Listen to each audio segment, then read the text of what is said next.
Épisode 2 du journal de bord d'un vidéaste. Aujourd'hui, je t'explique comment j'ai trouvé mes premiers clients en vidéo. Dans cette vidéo, je vais te présenter deux méthodes qui m'ont permis de trouver mes premiers clients en vidéo. Pourquoi c'est un putain de gain de temps et d'énergie aussi, parce qu'aujourd'hui, il faut le dire clairement, il y a une tonne d'informations sur Instagram, sur TikTok, sur YouTube qui vous expliquent comment trouver des clients, mais il y a tout et son contraire. On vous explique de faire des appels à froid, on vous explique de faire des mails personnalisés, on vous dit de prospecter sur LinkedIn, mais honnêtement, toutes ces méthodes n'ont pas réellement fonctionné sur moi. Et pourquoi peut-être elles ne fonctionnent pas non plus avec toi. Pour les appels à froid, faut se dire que déjà les gens en ont marre de recevoir des appels. Donc soit on est considéré comme des spams, soit on est considéré comme des arnaqueurs, soit on est considéré comme un commercial qui essaie de vendre quelque chose. Même si on est à beau mettre toute son énergie et de la bienveillance, les appels téléphoniques, il faut se dire que en moyenne, c'est 90 secondes à un appel à froid. Et je ne parle même pas de présentation de service, juste pour éventuellement prendre un rendez-vous pour essayer de vendre justement une prestation de service. Mais du coup, il faut essayer de comprendre le client. Si on n'appelle pas au bon moment, généralement, il est en train de travailler et on peut le déranger.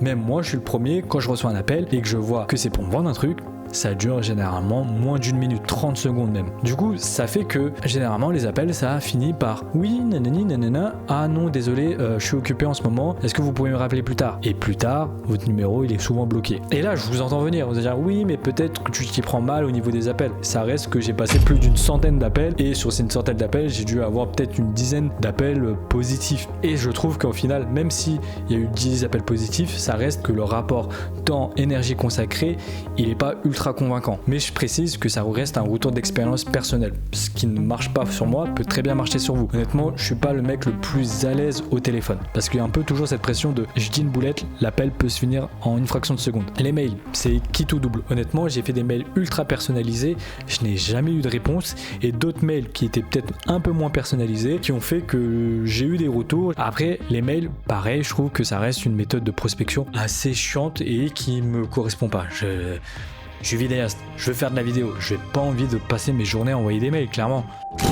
Et la troisième méthode bien vendue, LinkedIn, je sais pas comment on appelle ce réseau social, mais grosso modo, j'ai pas assez de retour d'expérience pour vous dire concrètement si c'est une bonne méthode ou pas, mais c'est vrai qu'on me l'a survendu, on me l'a vendu et on me l'a survendu comme étant un très bon réseau social pour trouver des clients. Mais du coup, concrètement, comment j'ai fait pour trouver mes premiers clients? C'est deux méthodes qui sont assez complémentaires au final. La méthode 1, c'est faire du réseautage. La majorité de mes clients viennent du réseau. Mais concrètement, comment je fabrique mon réseau? Quand j'ai commencé, j'ai accepté énormément de missions gratuitement. Pourquoi c'est super important de faire des missions gratuites? Déjà de 1, ça va vous permettre de vous construire un bon portfolio et un portfolio qui vous ressemble. Petite parenthèse, quand vous acceptez ce genre de prestation, imposez un cadre. C'est super important, c'est vous qui gérez le projet en entièreté. Le client, il peut se permettre de vous demander peut-être 1 ou 2 retours maximum. Le but de cette prestation gratuite, c'est qu'elle sert au client, mais surtout à vous. Une de mes premières prestations gratuites, c'était pour mon ancien lycée, c'était pour un événement où il y avait une tonne de partenaires. Qui dit une tonne de partenaires dit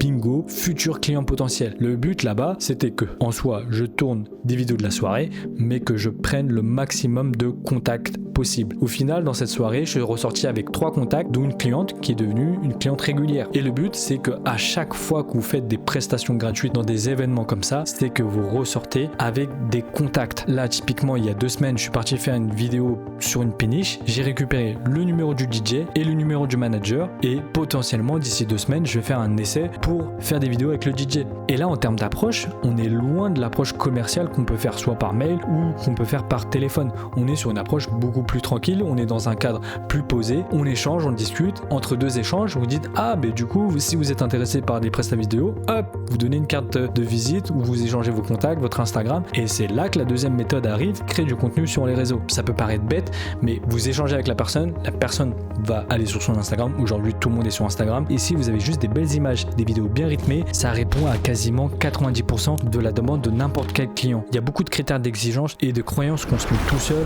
en étant vidéaste. il y a ce truc de croire qu'on doit faire tous des vidéos qui claquent, qui explosent de partout avec pas mal d'effets, avoir des skills ultra compétents, alors que la majorité des clients, ils demandent juste des vidéos avec une belle image et un bon rythme. Mais ça, je pense que c'est le fait d'être dans une bulle de comparaison, à force de voir pas mal de contenu défiler et être dans cette niche de filmmaker, qu'on se compare automatiquement à des gens qui ont des millions d'abonnés, qui passent plus de temps à créer du contenu qu'à faire le métier de vidéaste. Vraiment, il y a cette différence-là. Et du coup, on pense qu'on doit proposer ce genre de format-là, ce genre de contenu à nos clients, alors que c'est pas réellement la demande.